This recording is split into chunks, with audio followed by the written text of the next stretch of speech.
Welcome back. It's Swing Pass. We're in June. It's finally summer here in 2023 AUDL. And after a bit of a sleepy 8-game schedule after Memorial Day weekend last week during the holiday, we've got a whopping 13-game schedule ahead of us in week 6. And Daniel and I are here to try and preview as much as we can as we round into the summer months of the season.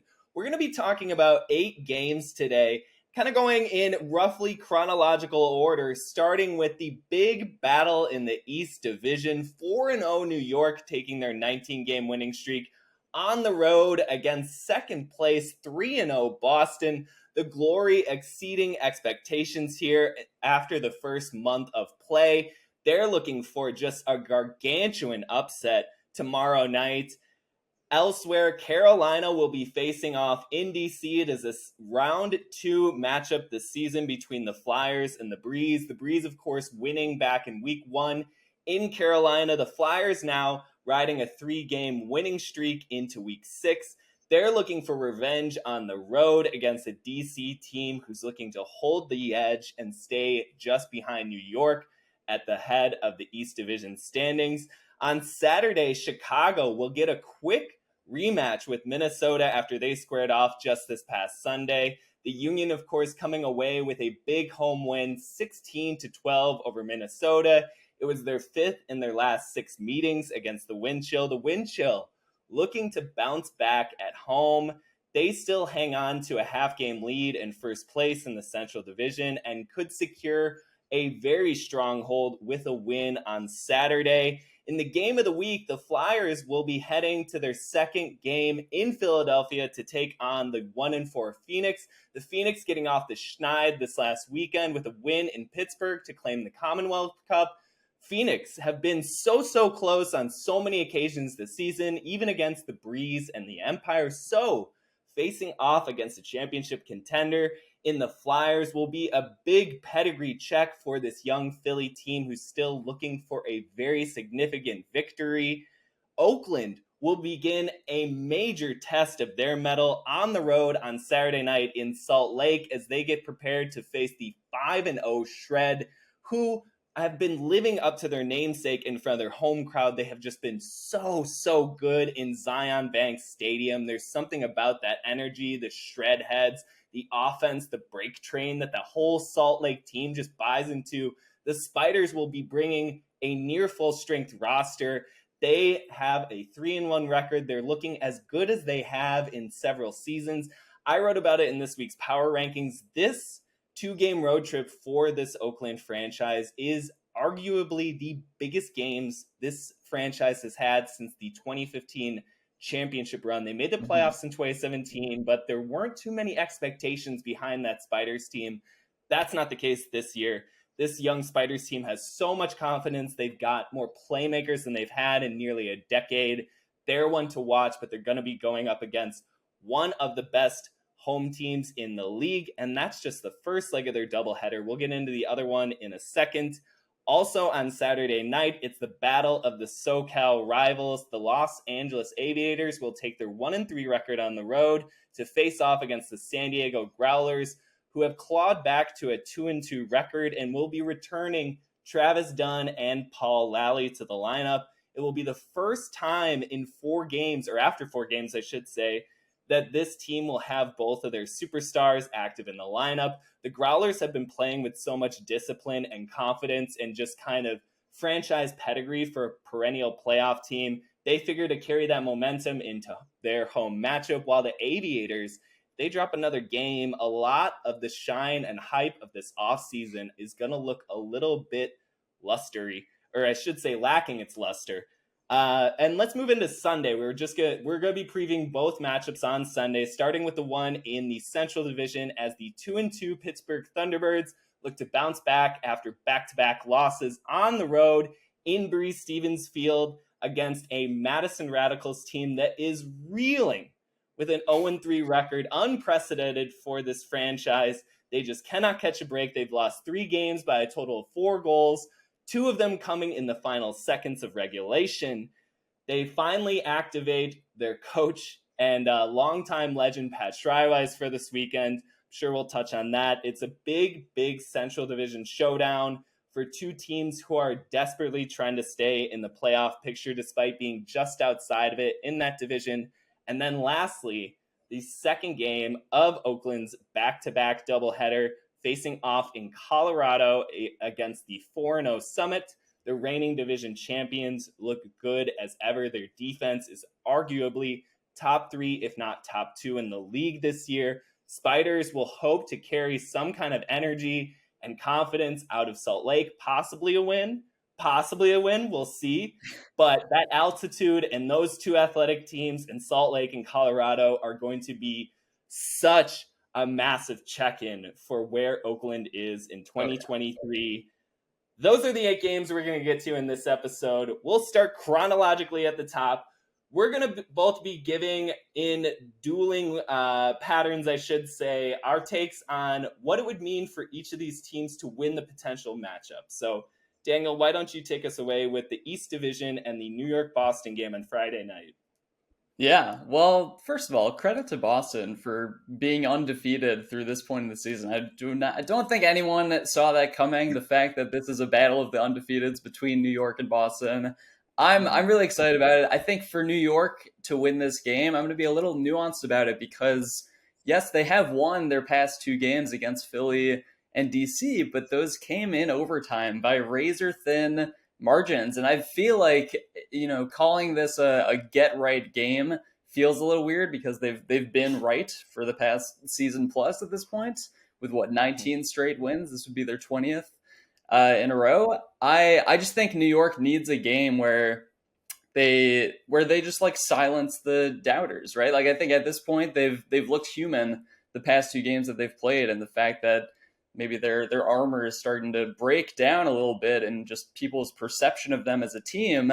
I think they could really use like a 4 or 5 plus goal win over Boston, and Boston hasn't fully been tested yet this year. This is the first real, I think, good team that they've played. Their opponents have won a total of 1 game so far this year. So I think it's an opportunity for New York to kind of assert themselves or reassert themselves as the kings of the East. Well, they will be returning Ryan Osgar to the lineup after he was sat for precautionary reasons against the Phoenix in their last matchup 2 weeks ago. So he will obviously be giving the reigning champs a huge boost. He looks to be gaining momentum as we progress into the season. For Boston, I think it's a bit trite to say like this is a franchise-defining win. I'm going to actually zoom out a bit further and say that this is like a regional win for Boston Men's Open Ultimate. This has been historically one of the winningest cultures in the entire Ultimate history of things, right? Like you talk about Death or Glory teams, you talk about Youth Ultimate, you talk about the Ironside teams that reigned for years in amateur club divisions and finally pulled out a title in 2016. And since then, there's been a lot of talent in that city and in that region, but there hasn't always been fruit produced from all that labor. And I think a win on Friday against this New York team would sort of reassert Boston Ultimate in a way that it hasn't seen in, frankly, 7 years. And I know that it's just a week 6 regular season game. There's still so much ahead for this Glory team as they really dig into the meat of their schedule after getting a little bit of a soft start to the season against some weaker opponents.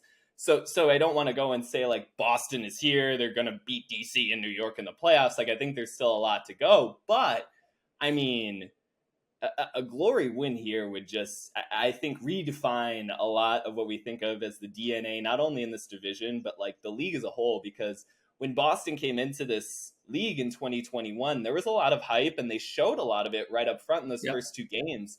And then they went and they faced an experienced DC team in DC and got absolutely smoked. And ever since then, it's been like they've been kind of trying to cobble together back some of that confidence that they had after those first 3 performances in their first season. And I think this would be a culmination of all of that effort. And I think you see the potential for it with this year's Glory team. There's a feistiness there that they haven't had. There's a defensive intensity. Chris Bartoli and Brendan McCann have done a fantastic job of just bootstrapping up that entire unit. I mean, there's, again, always been the talent there, but there's an added urgency, and this would just be a fulfillment of that.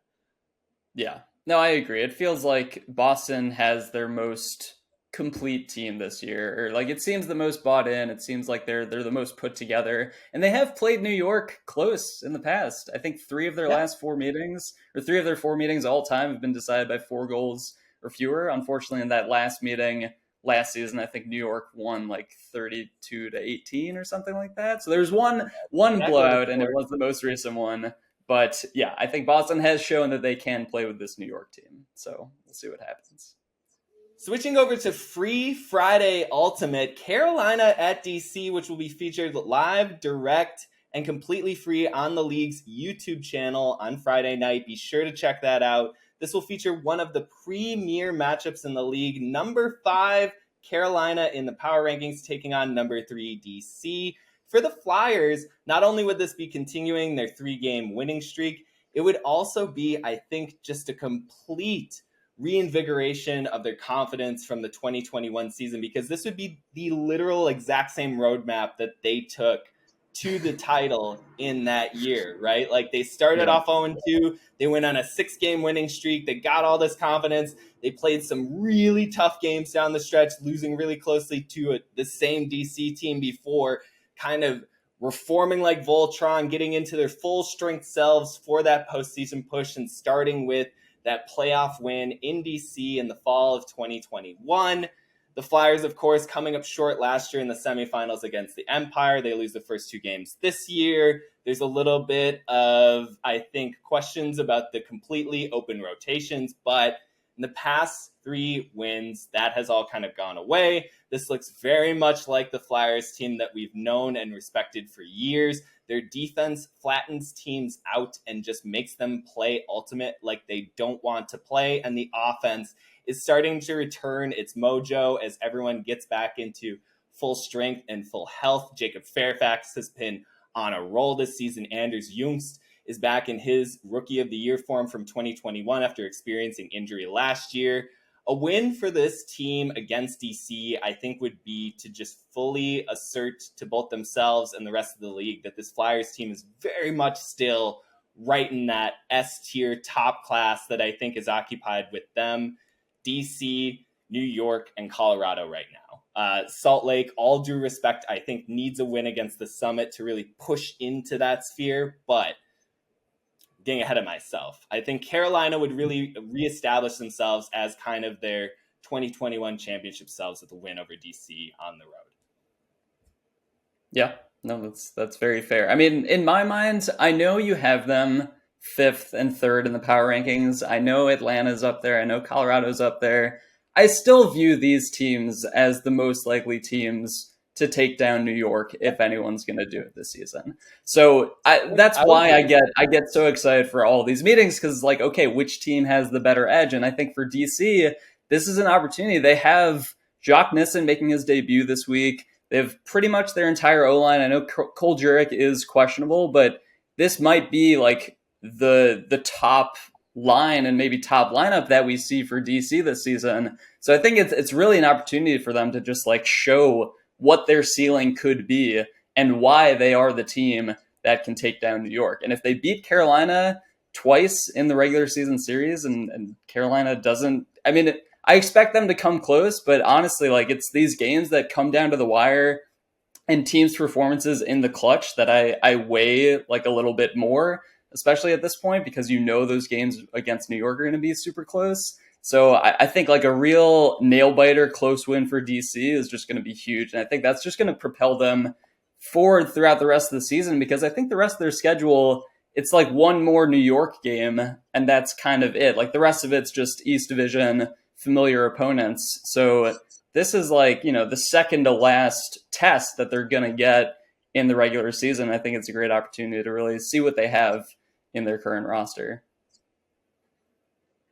Well, why don't you move us into the Central Division game? 2-1 Chicago facing off against 3-1 Minnesota. Again, a rematch of just last Sunday.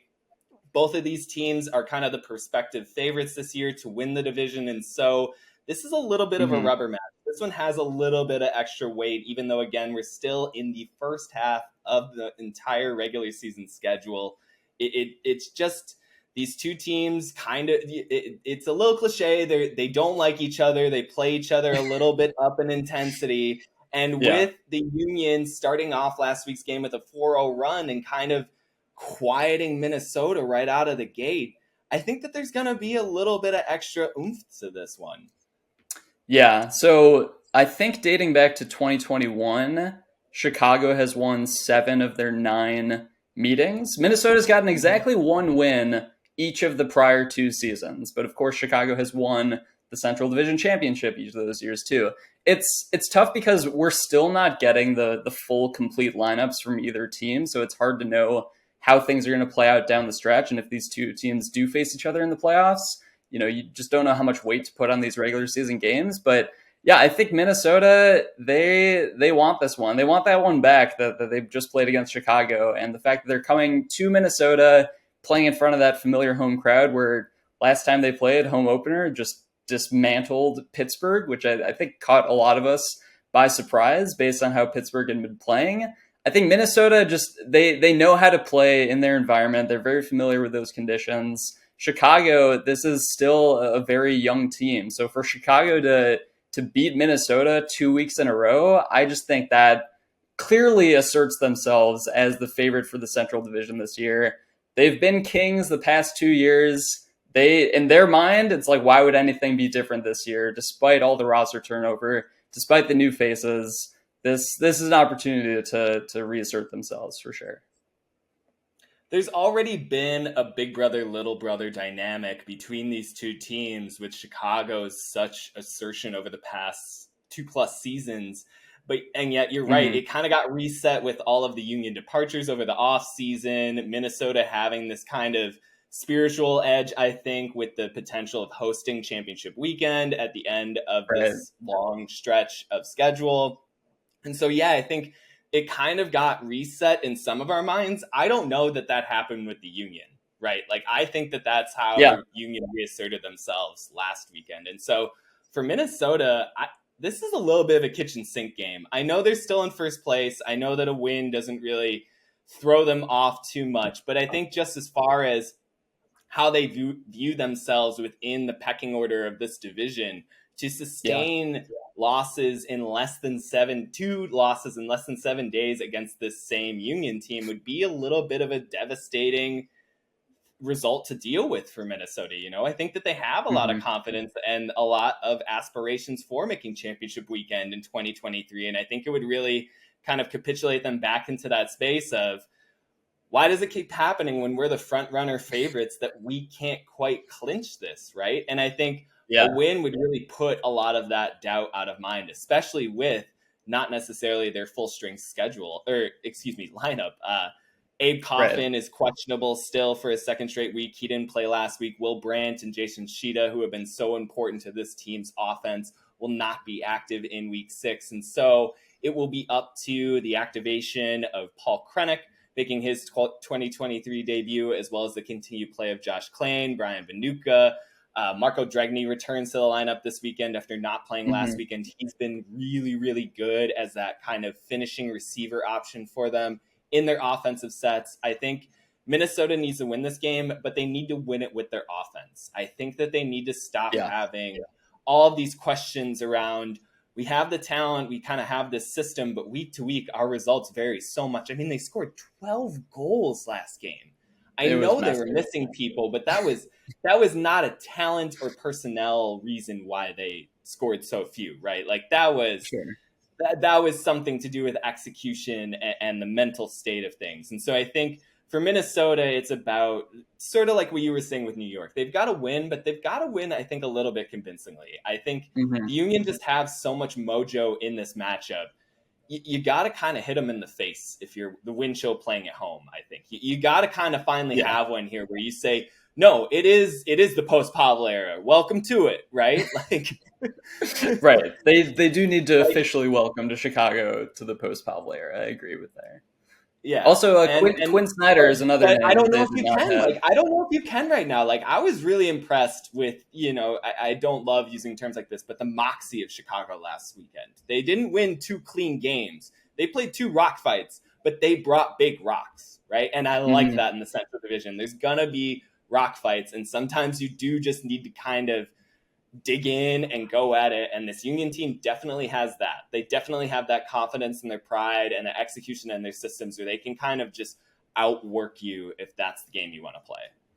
Right. I will also add, like, even though it's early in the season, even though, yeah, we assume these teams will have more complete rosters later on, like, every Central Division game is going to matter, right? Like, this is a battle for first place right now, but Pittsburgh is going to be creeping. Indy's still around. Madison is not as bad as their 0-3 record would suggest. So I still think there is, like, an added importance for every Central Division game, especially when they're against teams that are presumably playoff favorites. Right, right. Well, let's keep moving along right into the game of the week matchup featuring again Carolina's second game of the weekend as they face the 1-4 Philadelphia Phoenix in Philly. That'll be one to tune in for on watch.audl.tv. It's not necessarily, I think, what we were quite anticipating heading into this season between these two teams. I think we may assumed Philly would have 2 to 3 wins by this point, but all the same, I think this is a bellwether game for both franchises. And starting with Philly, kind of obviously, this would be a franchise-defining win. They've never had, at Yep. least in the past decade, a win against a team a caliber of the Flyers. The Flyers will be near full strength in this matchup. Philly has a lot of confidence after their last few weeks of results, after kind of stumbling out of the gates against New York and the Empire in week one. They've really kind of found themselves the last several weeks. I think particularly on defense, they have some really interesting matchups and coverages and just seem to be able to, I think, put a little bit of a canopy over teams. They did it against New York 2 weeks ago. They did it in the first three quarters against Pittsburgh this last weekend. I like the systems that their coaching staff and the players are utilizing. They don't necessarily get a ton of turnovers, but they make you work for it. And I think that that's going to do very well against this Flyers team playing its second game in as many days. And I think Philly, for all of their kind of foibles and execution mistakes, I think getting the Flyers in this kind of matchup might be good for them. I think that their energy could really challenge some of the things that Carolina likes to do if they're fatigued coming out of a really intense battle with the Breeze the night prior. So if I'm Philly, I'm rooting like hell for DC on Friday night. I want double overtime. I want to be 90 degrees, just swamp weather. And then I want to come out and probably put like 6+ goals on the Flyers in that first quarter. Like that's the kind of game I would want if I'm the Phoenix. I would just kind of want to be burning bright, a little bit how they were playing against New York. Not necessarily the most efficient, flawless, possession-based offense, but taking the shots when they were there. I think that that's how Philly plays against these championship caliber teams in 2023. They've just got to be able to punch a little bit out of their weight class, but at the same time, I definitely think that they have the pieces to do that. James Pollard has been on fire the last few weeks. Greg Martin returns to the lineup this weekend after not playing against Pittsburgh. There's something going on there with Philly. It's just not quite, I think, ready to come out of the oven. And if they win against Carolina this weekend, I would say that, okay, now we're starting to arrive at where maybe we thought Philly would be this season. Yeah. No, I totally agree. This would be their franchise win for sure. I think for Carolina, I mean, similarly to how every game in the Central matters, it's similar but different. Like for the South Division, you have Carolina, Atlanta, Austin. They're going to be battling for the 3 playoff seeds. Like we know that. But exactly how it's going to shake out and the fact that Carolina has a pretty significantly harder schedule, at least than Austin. Atlanta's schedule is not easy too, but like Carolina, they've got these tough out of division games. The fact that they're going up to DC and then up to Philly the very next day, like underratedly tough doubleheader for sure. The way Philly's been playing at home, the way Philly has been playing teams like New York and DC, I think Philly just has something about them that lets them play up to other teams' level. And I think Carolina this weekend, a lot of it's just going to depend on what they do against DC. I don't think they can really afford to go 0-2, like mentally Really? and what that means for the South Division playoff seeding. I don't know. Like if they I start was off, what would their record be? 3-4? 3-4, 3-4. But Yeah. I Houston and know it's Dallas have not one season win combined. ending. There's not really a I pressure know. in the win-loss column on the Flyers this weekend. And I But was going to actually ask you, if the Flyers go 0-2 this weekend, are you more concerned about them or an Austin team that only has Carolina left on their schedule and otherwise just faces interstate Texas teams heading into a playoffs where Atlanta and Flyers are going to have like 3 to 4 more reps each against playoff level teams than Austin? yeah, Like I mean, I I guess hear it's your a fair concerns. point. Like, I think this little 3-game win streak has kind of floated the Flyers to be whatever they need to be. If they go 0-2, they're one of those teams where I'm about the least worried about what their win-loss record is heading into the postseason, as long as they're Sure. there, healthy, and kind of in the rhythms on either line that they want to be. If they drop Yeah. both of these games pretty close, it's not going to be great. I think they've effectively kicked a chance at hosting a playoff game. But at the same Right. time, I don't know how much it matters, just because if there is going to be a team in the South to go back to back and win 2 road games, I think it's the Flyers. I think they're the most likely to be that 3 seed who just sort of takes it to Yes. championship weekend.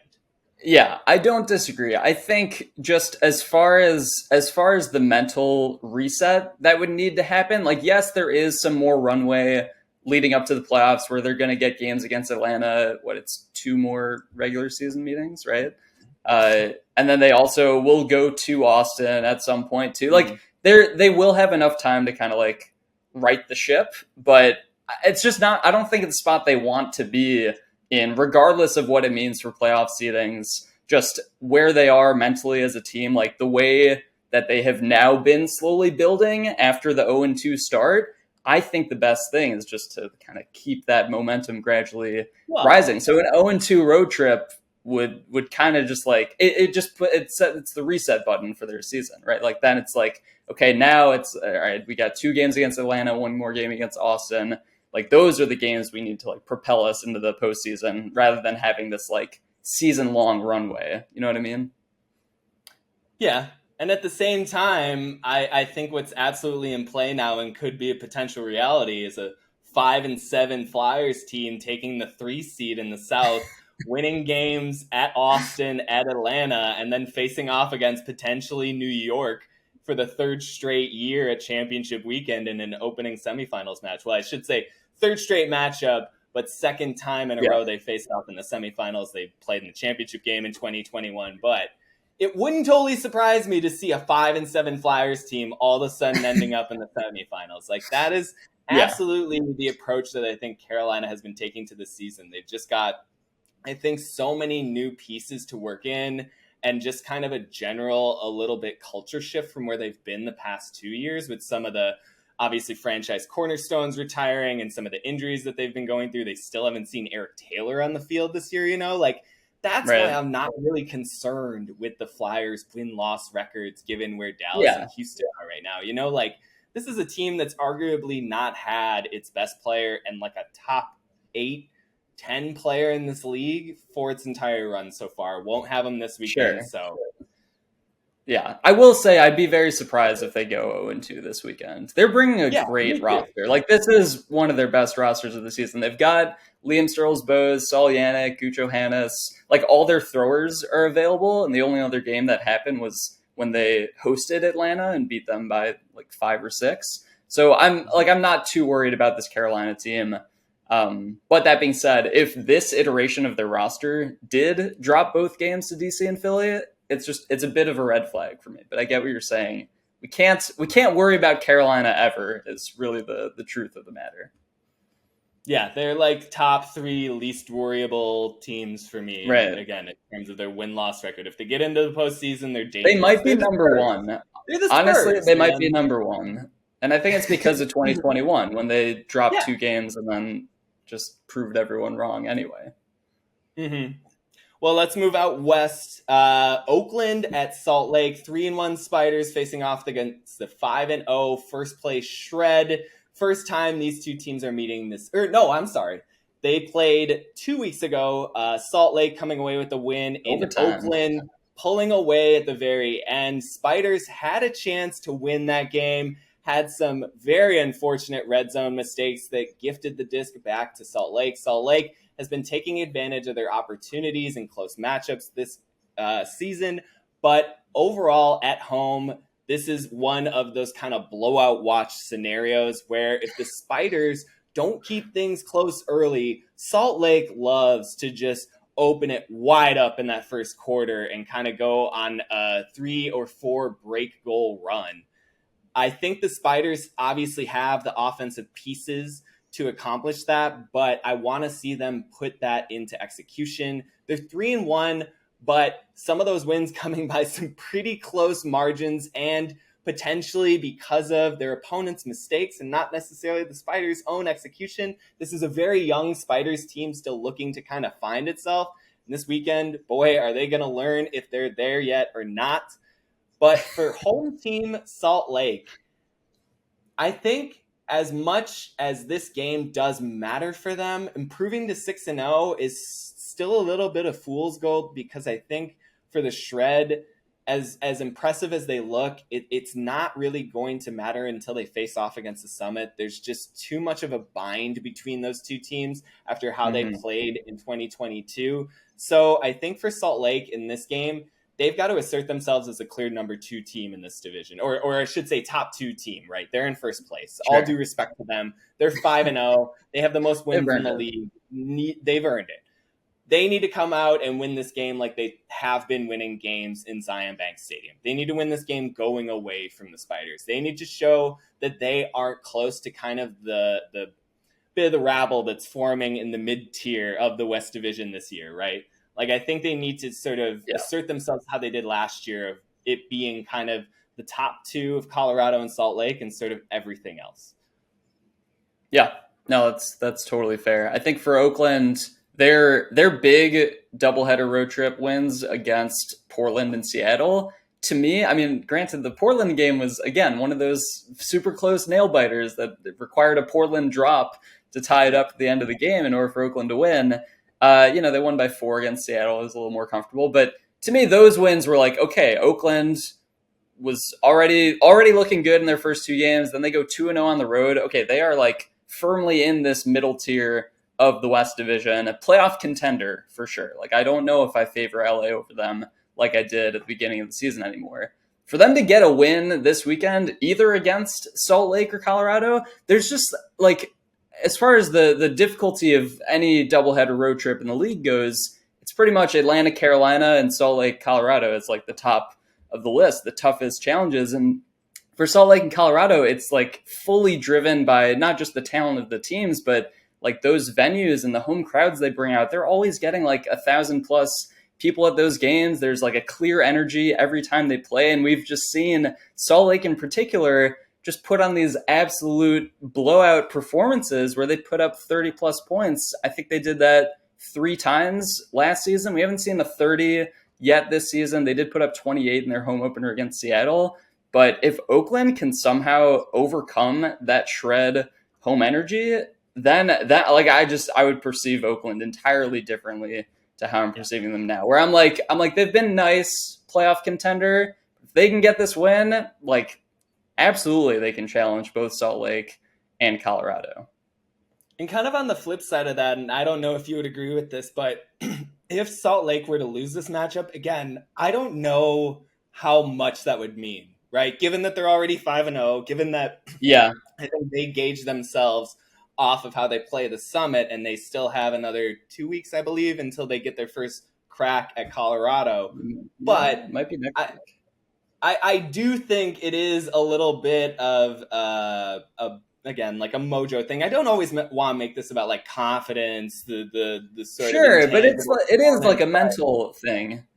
I is. think so, but Truth I to it. think also, and this is my worry for Oakland, is how they stop the Salt Lake offensive attack that has looked so good, and especially Yeah, when it's no idea. activating Grant Lindsley now for the first time in 2 games, who has just been Hmm. lights out in his 3 starts this season in his first year at the Shred. Oakland has been getting by, I think, with good energy on defense, but they can be exploited, particularly in one-on-one Yeah, matchups. I think Seattle kind of revealed that in Oakland's second game on the road in week 4. Like Seattle was making some plays out in the open field there, especially in the second half. And hmm I worry a little bit about that against Jordan Kerr, Grant Lindsley, Jacob Miller, Jace Dudenbile, who's just so fast and so underrated and is really starting to come into his own. Elijah Jaime still hasn't really had like a statement performance. He hasn't had one of right. those like 7-goal, meet me at the front cone every time kind of games that he's been known to have. I wonder Yeah, if this is the game for him where Oakland just doesn't have that like sixth defender to cover him, or possibly, I don't know, like Sean Cano. Like it's a pick your poison yeah. I don't know situation how right they're now going to deal with their for how matchups. you defend Salt Lake, and I'm a little worried about that side of it with the Spiders. And then kind of with that, the pressure that it might put on this Oakland offense against a Shred team that just chomps at the bit at home to get layout blocks. Just they're like those I forget the name of them, but they're on the leash in Mario games that are just like biting at you. You Yeah, know, yeah, right. it's like one of those things. Like the second you appear on screen, they're looking to charge in and lay out block and under pass. Like that is the Yeah, mentality of the Shred team. they're high 1 through risk, high 15. reward. Yeah. Yeah, Salt Lake and Colorado, by the way, both those teams averaging more than 9 breaks per game this season. Like, if Oakland gets broken 9 times in a game, like they're not gonna win because their defense is not going to be able to keep pace with that. No, no. So yeah, best of luck to them though. Switching over to the second West Division matchup on Saturday night, 1-3 LA coming off of back-to-back losses on the road during their own Salt Lake, Colorado road trip 2 weeks ago. They'll be looking to regain some footing against the 2-2 Growlers. Growlers split their road trip to Texas in week 4, winning on Friday night in Houston before losing in Austin on Saturday, almost 2 weeks ago now. This is one of the closest rivalries in the entire league. It hasn't always been elevated the past couple of seasons, but I think of it as really being kind of a top 5 matchup overall historically in the AUDL. I mean, one of these two teams always makes a playoff in the West, and one of them always seems to kind of represent them at championship weekend the past several seasons. Obviously, the presence of the expansion teams last year changes that narrative a bit, but the Growlers and the Aviators still play with a lot of kind of respect for where they came from, particularly San Diego, right? Like they really proved that, I thought, in their Texas road trip. And LA is just looking to find its identity. I think it's funny how we shaped our ideas about this season, about Pavel moving to LA and what that team would look like versus how Chicago would look like. And it's actually kind of played out a little bit in reverse as to how we thought of it or falsely predicted, which is that Yeah. Chicago seems to have all of the confidence, despite the notion that they had personnel or talent losses. Whereas LA, there's spurts, there's points that make a lot of sense, there's plays, but as a whole, it's just not there yet. And particularly on defense, this team is bottom 3 again for the third straight year in defensive line efficiency. They don't get many breaks to begin with. Even when they do, they don't really know what to do with them. And it's a little bit of a concern this weekend heading into San Diego that they will be without Milan Revanel, Jason Valley, who's going to be sidelined for the foreseeable future with some kind of hand injury, believe some kind of fracture. Calvin Brown still has yet to make his 2023 debut, and Chris Mazer will not be available in week 6. And so it's kind of like, do you start pulling over some of your offensive talent for the Aviators just to soak up some kind of break scoring right now? I mean, Lucas Ambrose is out there firing out of cannons and launching himself like a missile at discs, and they can't get anything going. I think they had 1 or 2 break scores in 2 games on the road, or 3 break scores in 2 games in Salt Lake and Colorado 2 weeks ago. It's not enough to sustain that. And so I think kind of on the flip side, after setting that all up for San Diego, for them, a win would be reasserting themselves as the Growlers that we've known the past 4 or 5 years, which is a playoff caliber team who's going to battle to the 7th man every rotation, every game. And I think that they have a really good opportunity to do that in this game. They've shown that whether it's Lally or Dunn active in their lineup, they rally around those 2 stars. Now they're both going to be together, and they, I think, can play a lot of 2-man ball off of that. There's been a lot of good appearances from other members in their lineup. The rookie Max Gibson has been a little bit shy of phenomenal this year. He's top 20 in overall yardage and scores. He's just kind of lighting it up for their offense and being a huge option for them on a team where we didn't quite know what to expect as to who they would go to on offense outside of Dunn and Lally at times. So he's been great. The defense led by Jordan Queckborner and Stefan Samu has been, and Steven Milardovich, has been, if not solid, very good. Like they don't give things up easily. There's not a whole bunch of broken coverage. They communicate really well, and they're solid and possession based, leading their counterattack. So for the Growlers, a win would just kind of be a reconfirmation of what they know about themselves. I think that we continually doubt how well this Growlers team knows what to do and how to do it, but it would be communicating to again, us and the rest of the West, like, we're still here. We're still going to be gunning for that 2nd or 3rd seed. We could potentially sneak up into hosting a playoff game if y'all aren't careful. Yeah, no, it's fully possible. For LA, I know they're only 4 games into the season, and a real rough draw for them to start the year. I mean, 2 games against Colorado, 1 against Salt Lake, and then their one win came against Portland.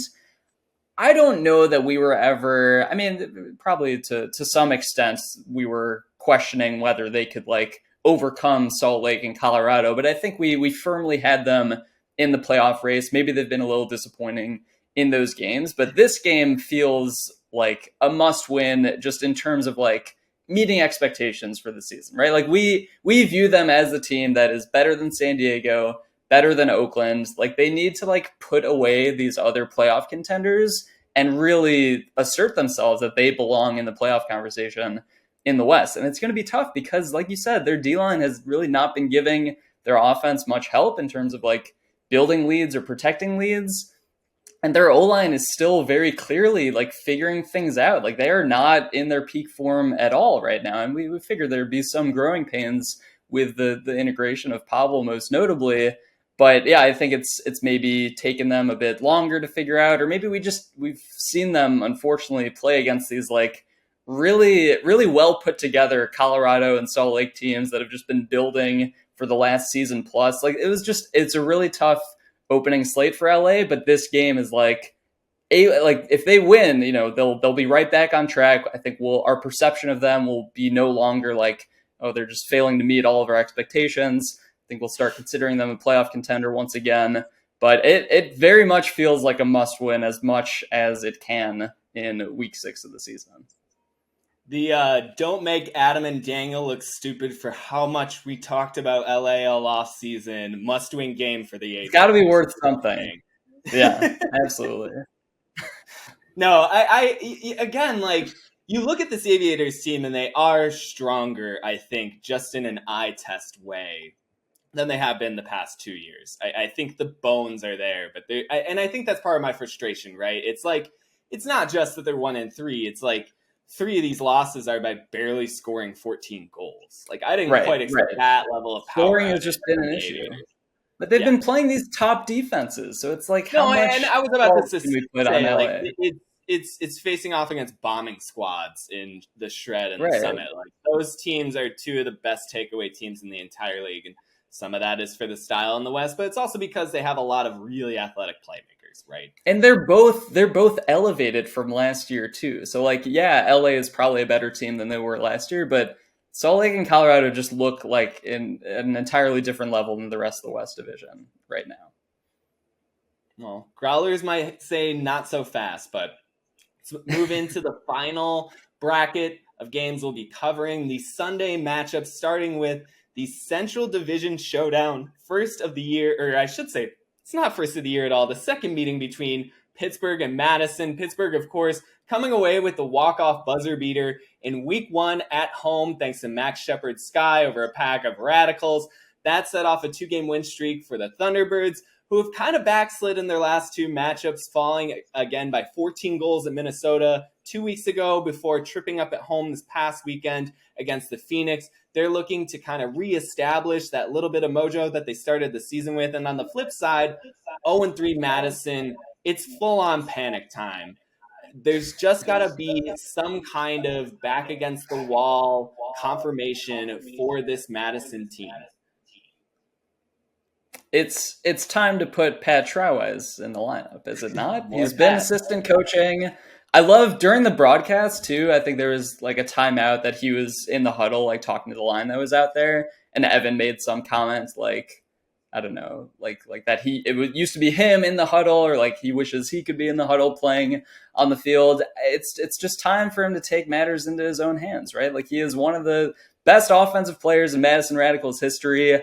I'm sure he will bring more stability to this Madison team that has just gone so much like this in terms of their consistency over the last couple seasons. Pat Trowise finished with a career high completion percentage the last season he played with Chicago in 2021. He was at like 97.4%. I think just his presence as a whole, just being the veteran that has been there many times before, played in front of this Bree Stevens crowd many times before. I don't expect there to be many nerves, and I'm hoping that will translate to the rest of the O-line, because for Madison, they're just like, I don't know, I wouldn't quite call it the yips. I think the yips are a little too extreme of an example, but it's the type of thing where even though you can see some nice offensive flow at times, you still get like a little nervous, like as they string together a few consecutive passes, especially if they're all looking like 70%-ish throws, which I feel like we saw a lot in that game against Chicago. Like, yeah, they'd complete most of them, but then you just keep at them and it's like, okay, well, one of these is going to be thrown into a poach defender, like just over someone's head. And I just think they haven't had like that stabilizing presence in a long time. So not to put a ton of pressure on Pat Trowise in this new addition to the lineup, but I do think that it's an opportunity. It's an opportunity for Madison to kind of like reset and maybe rebuild an identity as like a chill offensive team. Just wanted to point out, he did actually lose in his last start for the Radicals in 2019. He replied to Evan Lepler with that fact. So just wanted to give what was the game? Credit. I would need to go and look back. I believe it was against Chicago.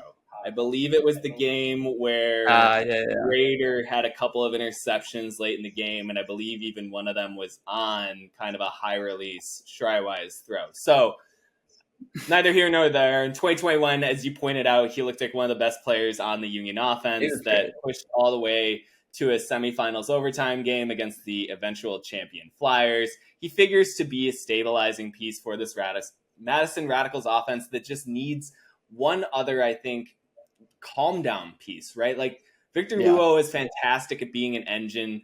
Henry Goldenberg, Ted Shuey can pull the trigger as throwers and have shown an ability to, I think, engage more deep looks and engage a little bit more fast break offense than the Radicals have been capable of the past few seasons. They've got some great receivers. Rookie Anthony Gutowski looks just incredible in his first season with the team. A true finisher for a Radicals franchise that has lacked that since the departure of Colin Camp. It's one of those things where the Radical solutions keep being where they've already been. Other than Gutowski, it just seems like it's sort of, all right, let's reinvigorate this again. You know, let's bring back Thomas Coolidge last year. Let's bring back Brian Hart this year. All right, Pat Trowise come back. You know, it's being a little bit of a reunion tour. It's just kind of like the reunion tour is now looking a little old, right? Like, I don't necessarily doubt any of the individual skills. I just wonder how many times you can keep rubbing the same genie lamp and expecting the same results, right? Like Sure. for Madison, it feels like this is a little bit of a half step forward and a bit of a sidestep where it's like, okay, but then where's the launch point from this? Is it 3 more seasons of Shrywise until more stability? That's just kind of Right. my general questions and where my brain goes. It's like it's putting some tape. It's putting tape over like the big tank of water that has the hole in it, where it'll maybe is it hold for a taping the little front bit. bumper? Like I feel like we're more at taping the front bumper right now. Like I feel Sure, like this is sure. a little bit more Taping the duct bumper. tape than like arts and crafts tape, like some kind of Right. masking tape or something. This is heavy duty. Like you're going into the toolbox in the garage, buried behind some stuff to get the You're finding Shrywise the best tape thing out. you can. Yes. No, I agree with that. It's good tape, I mean, though. this It's is really good tape. It is, and I don't know if we're putting like too much of an expectation on this move I think a from little bit. Trywise to start, because also like I don't think from what I've heard, he's probably not going to be traveling much with the team. Like we don't know how much he's going to be playing moving forward this season, but it is time for them to like try something, right? Like after what they did against Chicago, and the fact that they did look decent in their first 2 games of the season against Pittsburgh and against Indianapolis. Granted, the Indy game was indoors, so it can be kind of a foggy lens there. I think Madison, like they've shown that like what they could be. I just think it's the consistency that they need to really nail down. And then for Pittsburgh, I think this would completely reclassify how we see them this season. They've been punchy. Yeah. We talked about like they definitely can move up into this playoff contention. It was a bit unclear after they'd won just 4 total games the past 2 seasons, none against a winning franchise, 2 of them against Detroit.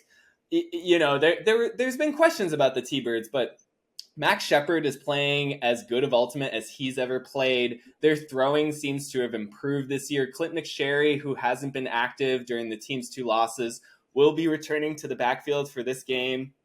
His pairing alongside Jonathan Mast just, I think, gives a fulcrum to this Thunderbirds offense that they have lacked the past couple of seasons, despite Thomas Edmonds and Shepard doing so much for this team. There hasn't always been a reliable backfield throwing core for the Thunderbirds since their playoff runs of the mid-2010s when they were challenging Madison every year in the Central Division Championship game. It's been a little bit since they've been able to just sort of possess and look for opportunities. But Mast and McSherry really give them that. And I think against this Radicals defense that showed more spark last week, they definitely forced more turnovers than they did in their first 2 losses of the season. But I think still struggles a little bit to know how... I don't want to take down Madison Radicals defense too much. They converted their break chances last weekend. They definitely put the team in the best position to win when the offense was really inconsistent, especially in the second half. But there's clearly a lack of punchiness with the injuries to Sterling Kanaki and KPS, among others, that this Radicals team is facing. And with that, I think a team like the Thunderbirds, who has kind of been in positions to challenge them in previous years, in a better position than ever before, and they just simply have the throwers to do it. And so a win would be asserting themselves over Madison for the first time, I think, in a true way since they beat them in their first ever matchup in 2015 when the Thunderbirds were an expansion team and they won in Pittsburgh against the heavily favored Radicals that year. It was the Tyler DiGirolamo show. Ethan Beardsley had some great goals in that game, but I think it would be kind of one of the biggest wins for the Thunderbirds franchise since that point. I know they made the playoffs in 2019. They beat Chicago in the opening round then to advance and eventually lose to Indy. But 2 wins by June, what would it be, 3rd against Madison? Like, that would be gigantic for the Thunderbirds. And I'm thinking out loud, I think that would be the first time that they've beaten Madison twice in one season. They were the team much like Minnesota does against Chicago, where they kind of take like 1 of 2 or 1 of 3 for Madison every year, but they'd always lose in the divisional final, and so it felt a little kind of Pittsburgh's never won at Breeze too, I'm pretty sure, because even when Breeze started falling down as like a magical kingdom, it was all like Chicago, Minnesota, Indy that were doing it. Pittsburgh has been down at the bottom of the division. By the way, you mentioned Madison's defense. Sterling Kanaki is active for Sunday, so gives them one Oh, additional playmaker that they haven't had. I must have mislooked at the roster lineups. I meant to write that down. For Pittsburgh, they do have a couple of questionable absences, or I should say absences that are notable in Dylan Best, who performed really well for this team last week on offense. He's been a great throwing addition. And then Alex Thomas, who when he's been active, he's just been a game changer on defense. They will miss him in this matchup. He's been so good on handlers. I think he would have had a massive effect against this Madison team, potentially even drawing the Shrywise matchup. So it will be interesting to see who the Thunderbirds will use in his stead. He had a terrific hand block last weekend to help lead some of the surge and comeback for the Thunderbirds as they fell just shy at home. Let's move into the final matchup of the weekend. Oakland's second game of the weekend. They will be coming off of Saturday night in Salt Lake and going immediately to Colorado to face the 4-0 Summit. Summit have the number 2 defense in terms of fewest goals allowed per game, only trailing New York. Teams are scoring less than 15 per game through 4 games against the Summit. They just kind of apply pressure everywhere. They still have the reigning Defensive Player of the Year and Cody Spicer, who looks just as good as last season, but they seem to have bulked up even more in depth. They seem even taller. The rookie Saeed Semrin has been playing fantastic this year. Noah Kuhlman in his first year with the Summit leads the team in takeaways. And they just kind of, you can go on from there. I mean, Alex Tatum and Matthew Agee, both who made all rookie teams last year, they haven't really needed them this year so far. Like they just continue to get effort from everywhere. Ted Nguyen, the rookie, has had some fantastic blocks for them great at home. Yeah. The Summit really seemed to be moving into a kind of longer term goal set, right? Like last year, I think they kind of came out all bluster first season. They have all these big signings. They're going to come out guns blazing. They get their first home opener win against Salt Lake and kind of immediately put their closest contenders in the rearview mirror. This year, it feels a little bit more mindful of, we can't have our worst game be our last, because this is a team that expects to be in the championship. And they, I think in this game, kind of have that approach, right? Like this is a team that they expect to put down. Like they don't, I don't think they want the Spiders to really have any kind of chance in this one. Yeah, no, I view it as kind of like a stepping stone into the next 2 weeks, which are going to be back-to-back meetings with Salt Lake. So like the worst thing that could happen for Colorado is right now is for this game to be like pretty close. If like, even if they win the game, but if it's like just like a 2-goal win, I think that's going to be a bit of a blow to their confidence. But if they really just like put their foot down at home, that's going to be how they want to enter this middle part of the season. So yeah, I agree with you. I think they could just put on a show of force. It's Oakland's second game of a back-to-back weekend. They're going to be exhausted. Yeah, they're going to be exhausted from playing Salt Lake, a team that just runs as much as anyone. And like, there's always so many points that get played. There's always like 50 plus combined. So it's just, it's like one of the more tiring road trips, I feel like. And you combine that with the fact that it's at elevation. I think Colorado could feast on Sunday. On the flip side, this might be a chance for Oakland. Now, Nethercutt won't be active for this game. He leads the league in a few passing categories. He looks kind of like an MVP contender once again.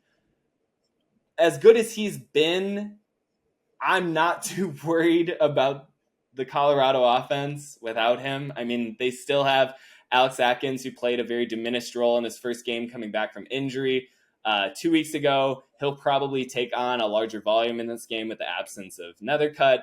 Quinn Finer looks just as good this year after being a first-team All-AUDLer last year. They've got players everywhere. Jay Frood is still on this team. Like it's Colorado is one of those teams where you talk about 7 to 9 players, and yet there's like this 10th through 15th through 20 part of their roster that deserve just as much of a shout out. Well, they've got some debuts this week too, with Landisman and Calvin Stoughton in the lineup.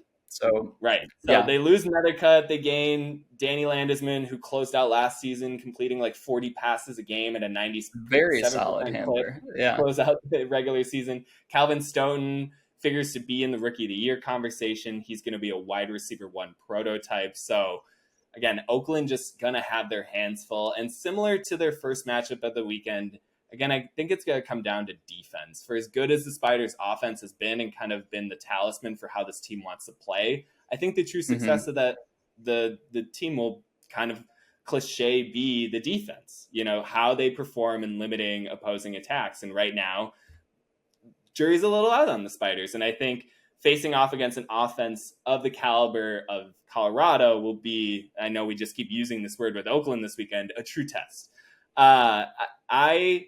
If I'm Oakland, I just think it's hard to set yourself up for wins in this kind of scenario, right? Like, I don't want to say, like, you just pack it in, you put out your best effort, we're happy to be here. Like, that's not enough either. Like, you go for the W.